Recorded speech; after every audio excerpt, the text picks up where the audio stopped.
Anybody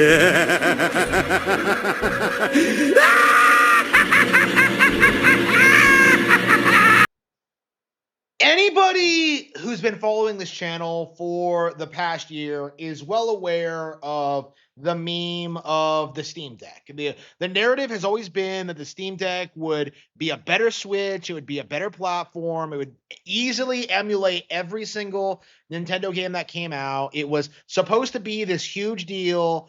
It was supposed to be the biggest game console on the market. It was supposed to be the next big thing. It was supposed to be a bigger and better Nintendo Switch. It was supposed to have more horsepower. It was supposed to be more affordable. And it was supposed to be a very, very good platform. And over the past year, especially after the success of the Switch 2, we were told over and over and over and over and over and over again that the Switch 1 would have a price hike, that the Switch 1 would become outrageously expensive, and that nobody would want to buy the Switch 2 anymore. That's what we were told almost immediately when the Switch 2 came out. And the thing that did not go discussed at all was that the market conditions that would force Nintendo to raise prices would also affect the other platform holders. That they had already affected Xbox and PlayStation, but nobody really talked about that at all. But the other side, the console that everyone completely forgot about because it was so niche, it's so obscure, it's so forgotten, was the Steam Deck.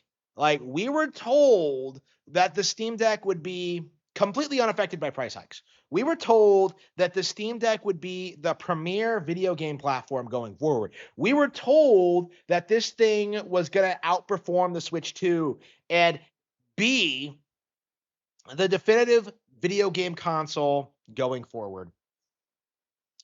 They increased the price by several $100s. Like, I remember when these things were like, I don't know, I think you could technically get one for like $350 if you like skimped on the storage space, but nobody did that. Like, everyone was buying like the $500 units, which were about like 526, I think.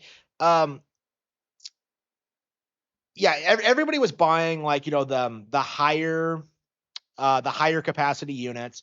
And Valve has been slowly raising the prices, masking it by simply increasing the memory storage. And people have been ignoring this. People have been writing it off. People have been like, downplaying this, like, oh, I'll gladly pay more for storage. Oh, like, people have been like ignoring the reality that the Steam Deck has been getting more expensive. And now, out of nowhere, Valve has gone full mask off and has acknowledged that the Steam Deck is going to be getting a huge price hike. Now you are going to be paying like $900 for a Steam Deck. Like, not even like a brand new Steam Deck 2. It's the same old Steam Deck that like all like 100,000 of Valve's player base, of user base, like bought day one. Okay. Like, it's the same exact thing that you could have gotten for $350 a couple of years ago. Like, the Steam Deck OLED is overpriced, it's boring, it's worthless, and there's no benefit to owning one over the far more affordable, higher quality Nintendo Switch 2. And this is very interesting because of how the entire gaming community tried to rally against the Nintendo Switch 2. Like, we had a lot of these Steam Deck people. They were coming out saying the Switch 2 was overpriced, that nobody would want to pay $500 for one, that like the Switch 2 was a disaster, that it was going to fail, that it had no games, and like none of that was true. All of that's been proven wrong. But like the weirdly, like, clearly observable thing about this is that the Switch 2 is by far the most affordable gaming platform on the market. Like, I don't understand this.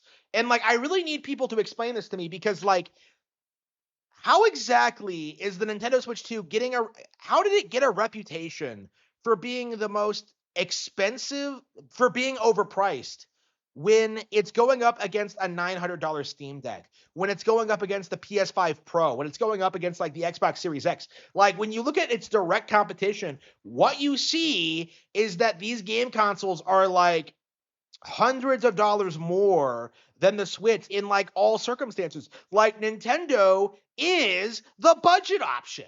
Like the entire core narrative that like Nintendo had going into this, that like the Switch 2 was overpriced, has just completely fallen apart. Like I don't understand how anybody could like ever have established that narrative. Like even back then, it was like the PS5 was expensive. The Series X was expensive. Like we've been told over and over and over again that like the Switch 2 is failing, it's struggling. A while back they tried to say that like they were ramping down production of it because it was selling so poorly until oops, they confirmed they're ramping up production again now that they've run through their like current stock, almost like this is a current, it was like a slow time of the year for them. Like, I just don't understand the notion that we had that Nintendo Switch 2 was like failing, that Nintendo Switch 2 was struggling, that it was too expensive. Like it doesn't mesh with the reality of the situation at all. And we are in a situation now where like the Steam Deck can't possibly compete because I think traditionally the narrative behind the Steam Deck is that like, oh yeah, it can play all the third-party games that the Switch can't, and like that's just not true. Like, everything is coming to Switch too. Like everything. There are very, very few games that are on Steam that are not playable on Switch too. And like those are like, PlayStation exclusive titles, that they're pulling away from PC anyway. Like the whole Steam zeitgeist has to stop.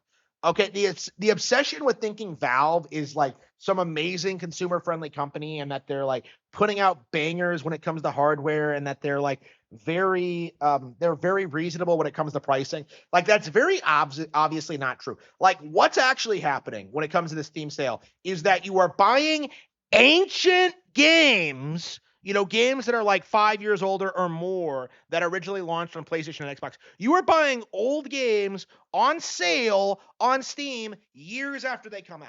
Okay, that's the reality of it. Nintendo, Xbox, and PlayStation get the same kind of sales among the same time frame. Okay, you can see Doom Eternal on Nintendo Switch 2 go on sale around the same time as the PC version and pick it up.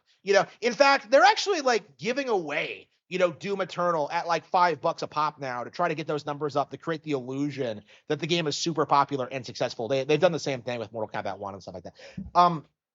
What we're seeing is that Steam is just like it's a place for publishers to post their old content and like sell a couple of 100,000 units at like reduced prices. Okay. It's a niche thing. It isn't like their primary platform. It never will be their primary platform. And people need to move past this idea that it is. Okay. PC gaming is a complete and total joke. And Valve's attempts at entering the hardware space with like the Steam Deck and now the GameCube, they are doomed eternally to failure because of situations like this.